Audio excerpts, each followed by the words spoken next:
আমরা দুজনেই আরো একটা বন্ধু পেতে চলেছি। But end of the day, I want to remain as your boyfriend for life, and I want you to be my girlfriend for life. আমরা জীবনে ভীষণ পজিটিভ থাকতে ভালোবাসি, আর আমরা ভীষণ positive soul. Because love is all about that. মানে জীবনে হ্যাপি থাকাটা খুব important. Hello, welcome to we spot you. আমি সুচরিতা। আর আজকে আমার সাথে যারা আছে তারা আপনাদের খুব পছন্দের জুটি, যেই জুটিকে আপনারা আমাদের পেজে ভীষণভাবে ভালোবাসা পেয়েছে তোমাদের বিয়ের ভিডিওগুলো, মানে দেখিয়ে দিয়েছে। যদিও আমার ক্যামেরা পার্সন, তাও আমার সাথে আছে রূপসা চ্যাটার্জি, আর সাথে উপরি পাওনা হিসেবে সায়নদীপ সরকার। তো আগেই বলি, উই স্পট ইউতে ওয়েলকাম। Thank you. কেমন আছো? খুব ভালো আছি বিয়ের পর, and specially after such a great news যেটা আপনারা সবাই পেয়েছেন। So we are very happy, elated, আর উই আর এক্সাইটেড দ্যাট এর পরের জার্নিটা আরও কত সুন্দর হতে চলেছে, এক্সাইটিং হতে চলেছে। মানে আমরা বলতেই পারি যে সদ্য বিয়ে হয়েছে, মানে নিউলি ম্যারিড কাপল, বিয়ের পর জীবনটা কতটা বদলালো? একদম বদলায়নি আসলে। মানে আমাদের 2 বছর আগে বিয়ে হয়ে গেছে হিসেব মতো, রেজিস্ট্রি ম্যারেজ হয়ে গেছে আমাদের। তো ভেবেছিলাম সিঁদুর পরার পর হয়তো একটু পাল্টাবে, অন্যরকম ফিল আসবে, বাট সামহাও সেটা হলো না, একই রকম আছে, খুব একটা পাল্টায়নি। তোমার? আমারও সেম, মানে এটা আমার সাইড থেকে একটা ইন্টেনশনাল এফার্ট ছিল, দ্যাট আমি বলেছিলাম যে ইউনো আমরা যতই হাজব্যান্ড অ্যান্ড ওয়াইফ হই, মানে লিগাল ম্যারেজ হোক, সোশ্যাল ম্যারেজ হোক, but end of the day I want to remain as your boyfriend for life, and I want you to be my girlfriend for life. So এরকমভাবেই আমি আমাদের বন্ডিংটাকে রাখতে চাইছি, and এটা থাকবে, অ্যান্ড আছেও এটা এরকমভাবেই।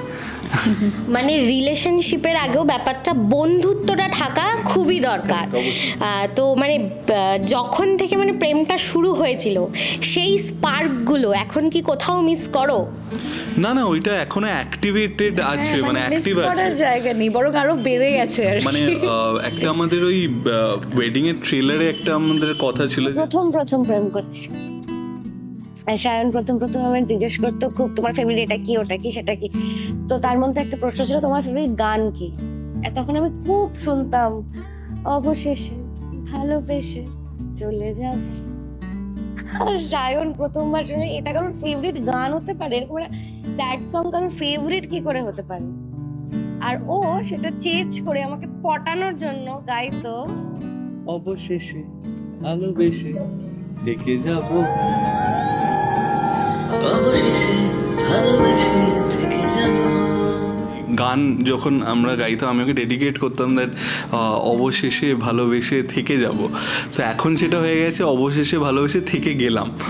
সো এরকমভাবেই আমরা আছি। ইনফ্যাক্ট অবশেষে ভালোবেসে চলে যাবোটা চেঞ্জ করে থেকে যাবোটা করানোটা খুব ডিফিকাল্ট হচ্ছিল। তারপর ফাইনালি ওটা গাইলো আর কি, গিয়ে ওটা আমার ট্রেলারের মধ্যে রয়েছে। এখন আমি ভাবছিলাম ওটা রিলিজ হয়নি, বাট হ্যাঁ হয়ে গেছে। হ্যাঁ, মানে আসলে আমারও শুনে মনে হলো যে কি কনফিউশন তৈরি হচ্ছে, যে ক্রমশ প্রকাশ্য জিনিস কি আমরা এসে পেয়ে গেলাম।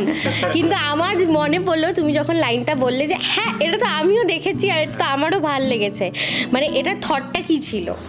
এটা থটটা এটাই ছিল, আমি ওর সাথে এখন ওই তুমি যে বলছিলে স্পার্কের কথা, তো প্রথম যখন ওর সাথে প্রেম করি, তো আমাকে বলে যে এরকম আমার খুব একটা ফেভারিট গান আছে। আমিও জিজ্ঞেস করি যে তোমার মানে পছন্দের গান কোনটা, তো আমাকে বলে যে অবশেষে ভালোবেসে চলে যাব।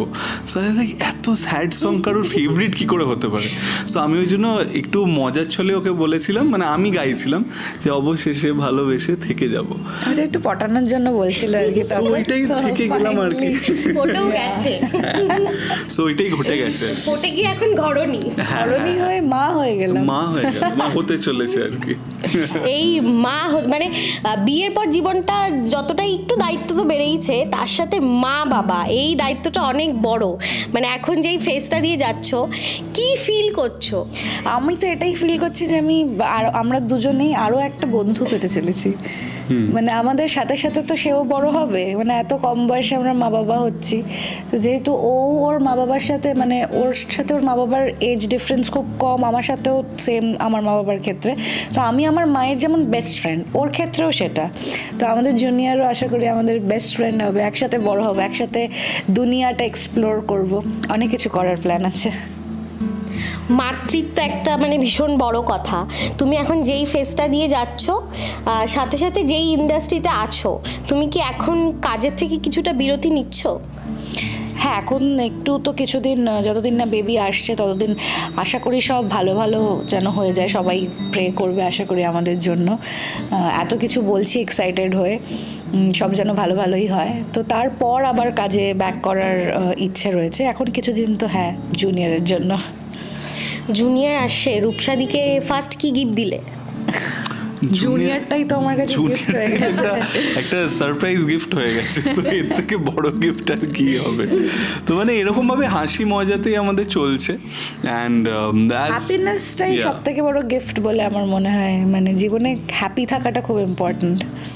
মানে এখন আমরা যেই মানে যুগটা দিয়ে যাচ্ছি, সেখানে মানুষ বিয়ের প্রতি বিশ্বাসটা কোথাও হারিয়ে ফেলছে। সেখানে তোমরা বিয়ে করে এতটা হ্যাপি দর্শক দেখতে পাচ্ছে, তো থুতু দিয়ে দিল। আমি নজর দিইনি একদমই, আর নজর দেবও না, বিকজ আমি চাই তোমরা এরকমই থাকো, আর আমি বারবার আসি বা তুমি আমাদের স্টুডিওতে আসো, দেন এইভাবেই আমরা আড্ডা দিই। তোমার নজর লাগবে, তুমি তো ভালোবেসে এসছো। অনেক মানুষ আছে যারা খুব একটা ভালো করে জিনিসপত্র দেখে না, তো তাদের জন্য কালা টিকা। এই যে জেনারেশনটা যারা বিয়েতে একদম বিশ্বাসী না, তাদেরকে কি বলবে?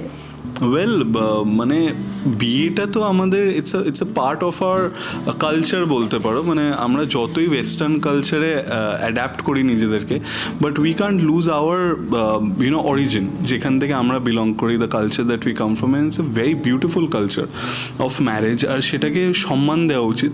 এবার অনেক ক্ষেত্রে এরকমও হয় যে মানে আগেকার দিনে যেটা হতো, মানে সব কিছুরই তো প্রোজ অ্যান্ড কনস আছে। আগেকার দিনে এরকম কম্প্রোমাইজ, স্যাক্রিফাইস করে থেকে যেত। আজকের ডেটে সেটা অনেকটা কমেছে, যেখানে when people are coming out of a relationship, especially marriage, তো সেখানে তারা নিজের হয়তো ডিগনিটিটা হারিয়ে ফেলছে, তাই জন্য বেরিয়ে আসছে।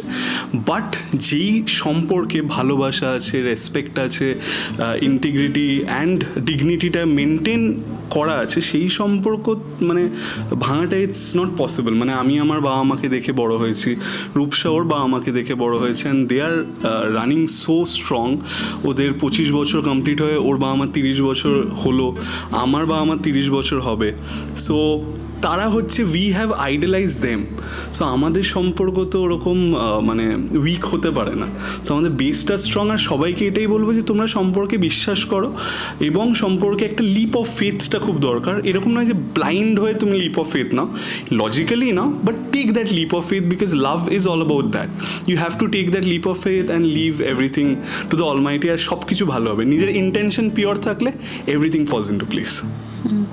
তুমি বললে মানে অনেকের খারাপ নজর লেগে যায়, সেই রকমই অনেক, যেরকম ভক্তরা অনেক পজিটিভ কমেন্ট করেছে, সাথে সাথে অনেক নেগেটিভ কমেন্টও পেয়েছো, তো সেইগুলোকে কিভাবে ট্যাকেল করলে? আমরা সেগুলোকে খুব একটা পাত্তা দিইনি আসলে। মানে আমরা জীবনে ভীষণ পজিটিভ থাকতে ভালোবাসি, আর আমরা ভীষণ পজিটিভ সোল আমরা মনে করি। তো এই নেগেটিভ লোকজনকে আমি খুব একটা মানে দেখিও না, পাত্তাও দিই না। হ্যাঁ, একটু হাসাহাসি করি তাদেরকে নিয়ে, তারাও যেমন আমাদের নিয়ে একটু বিচিং করে, আমরাও তাদের নিয়ে হাসাহাসি করি। ঠিক আছে, তাদের ফ্রি উইল, তারা বলতেই পারে, আমার তার দিকে কোনো অসুবিধা নেই, কিন্তু পাত্তা না দিলেই হলো আর কি, এভাবেই ডিল করি। তোমাদের বিয়েটাও মানে এমন একটা মাসে হয়েছিল যেটা নিয়ে সবার খুব একটা মানে আগ্রহ ছিল, বা নেগেটিভ কথাই বলো না কেন সেটা ছিল। তো সেই ব্যাপারটা যদি একটু খোলসা করো যে কেন ওরকম টাইমে বিয়ে করলে? ওয়েল, কেন ওরকম টাইমে বিয়ে করলাম, ফার্স্টলি রুমে গিয়ে দেখতে পারবে আজকে আমার মায়ের পায়ের স্টিচ কাটা হয়েছে। সো আমার মায়ের অ্যাডভান্সড ওস্টিওপোরোসিস হয়েছিল, সো নি সার্জারি, বোথ নি সার্জারি হওয়ার কথা ছিল। তো ওইটা যদি নভেম্বরে হতো, ডক্টর বলে দিয়েছিল ইমিডিয়েটলি করতে। তো যদি নভেম্বরে হতো, অবভিয়াসলি ডিসেম্বরে তো আর she could not participate, she wouldn't have been able to participate. তো সেই জায়গা থেকে আমরা আগে বিয়েটা করে তারপর খুব মানে বাই গডস গ্রেস অপারেশন খুব ভালো হয়েছে, and she is recovering well enough এখন। তো সেই জন্যই আর কি আমাদের initially we had preponed our marriage. আর মানে আমরা খুবই হ্যাপি ছিলাম দ্যাট চতুর্থীতে ভাবো না আমাদের রিসেপশন ছিল, অ্যান্ড প্রথমাতে বিয়ে, মানে দেবী পক্ষের শুরুতে উই গট ম্যারিড ভগবানের আশীর্বাদে, দুর্গা মায়ের আশীর্বাদে। কোথাও না বলে না ডেস্টিনি, মানে এটা আমাদের জন্য হয়তো প্ল্যান করাই ছিল, মানে এই টাইমটাই আমাদের জন্য ছিল, মানে আমাদের প্রেমটাও শুরু হয়েছে কিন্তু এই টাইমেই, মানে 2 বছর আগে এরকম টাইমেই Correct. আমরা প্রেমে পড়েছি, এরকম টাইমে আমাদের লাভ স্টোরিটা সবার মনে পড়ে গেল। এটা যেন লেখা, ইয়া ভগবান যেন এটা ডেস্টিনিটা লিখে রেখেছিল যে আমার আশীর্বাদে তোদের বিয়েটা হবে। মানে হয় না যে আমরা জীবনে অন্যই কিছু প্ল্যান করে রাখি আর মানে ইউনিভার্স হয়তো আমাদের জন্য অন্যই কিছু প্ল্যান করে রেখেছে, তো সেটা একদম হাতে নাতে প্রমাণ পেলাম আমরা।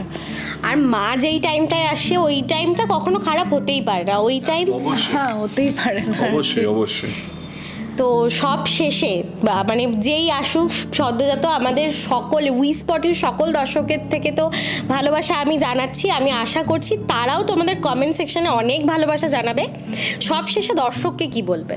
দর্শককে এটাই বলবো, এত বছর ধরে আমাকে অনেক ভালোবাসা তারা দিয়ে এসছে, অনেক আশীর্বাদ করে এসছে, এবং সামনে আমার বিশাল বড় একটা জার্নি, মানে আমি মা হতে চলেছি, আশা করি জার্নিটা স্মুথ হবে।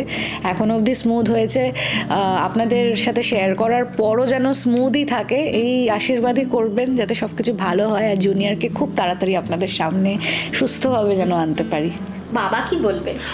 ওয়েল সেম থিং, মানে রূপসা যেটা বলছে এই একই জিনিস আমারও, মানে যাতে সব কিছু খুব ভালোভাবে, সবটা তো খুব ভালোভাবে হলো এখন অবধি, তো ভগবানের আশীর্বাদে রূপসার যারা ওয়েল উইশার্স তাদের আশীর্বাদে সবটা যেন এরকমই ভালোভাবে হাসি খুশিতে কাটে, আর জুনিয়র বেরিয়েই মায়ের সিনেমা দেখবে আর কি, সো ওরকম একটা আছে। So her movie is also coming out, so ওইটাও you know I am very excited that junior কীভাবে তার মাকে এরকম ভাবে দেখবে। সো পুরোটাই মানে we are very excited with this entire thing. মানে জুনিয়র তো বসে শুনছেই যে মার কি আসতে চলেছে, সাথে সাথে তোমরা যতটা এক্সাইটেড জুনিয়রও এক্সাইটেড, আমরাও এক্সাইটেড। তো এইভাবেই উই স্পট ইউর দর্শকদের সাথে থেকো, আর এরকম আরও ভিডিও দেখার জন্য চোখ রাখতে হবে উই স্পট ইউতে।